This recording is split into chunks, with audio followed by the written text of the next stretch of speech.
Peggy 16. Join us for an exclusive behind-the-scenes look at the next installment of the most celebrated RTS franchise of all time. This is Command & Conquer: Beyond the Battle, Part 1. When our community installs the game, they start to play it, our veterans, the people who've been with CNC since '95, when they install the game and they start playing, all I really want from them is to go, holy crap, this is Command & Conquer. This feels like a Command & Conquer, a classic Command & Conquer game. It feels like Generals. So the core concepts in the original Command & Conquer RTS games were really about building a base, defending that base, and building an assault army that you could go attack the other base. First thing we said is we need to kind of wash the stain of CNC4 away.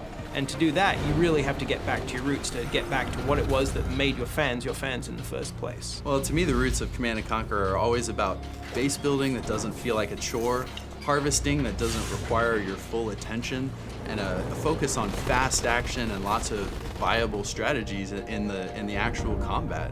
Going back to upgrades and abilities that matter, player powers that feel visceral, and then at the same time, super weapons, commando units are back, and then we're adding a couple new flavors in there like caster units that we haven't exposed yet to the public. Well, we're all big Generals fans here, obviously. Looking at the old Generals, there's so many great ideas, so many great mechanics that they built in, so we were lucky to be able to cherry pick the ones we like the best. Now choosing the general is a big part of the game, just as important as choosing the faction you wanted to play. Now, it's like having hundreds of factions, let alone just 3. Each general will have its own set of abilities, upgrades, even player powers will change as well.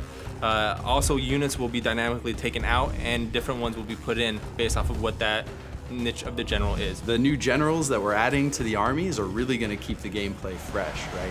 It should make the game fun, enjoyable, and interesting for years to come.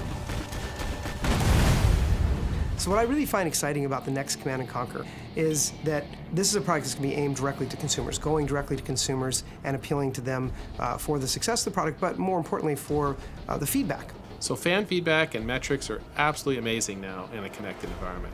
In the past, we just made a game, we put it in a box, we got the feedback years later, we could make a change in a sequel. Today, we can hear the fans immediately, we can look at the data, we can change stuff daily, weekly, monthly. We can engage in this sort of ongoing conversation with our fan base, where if, say there's a general that we put out that we didn't balance quite right, we will get that feedback immediately.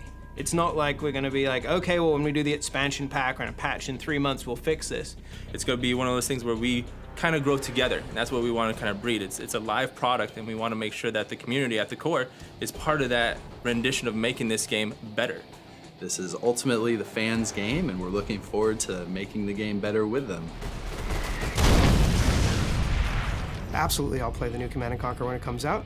I'm anxiously awaiting it, actually. Our #1 priority has always been to make this a really fun, excellent game. Everybody on the dev team loves the game, and they're doing the work where their heart is. So a lot of the times people stay late just to make sure that they make a better game because they care about what the franchise is. Everybody wants to make sure that they make the game that the community would love, and we're on the same page on trying to make it the best CNC possible. Hopefully after doing this, I'll be on the beta, right guys?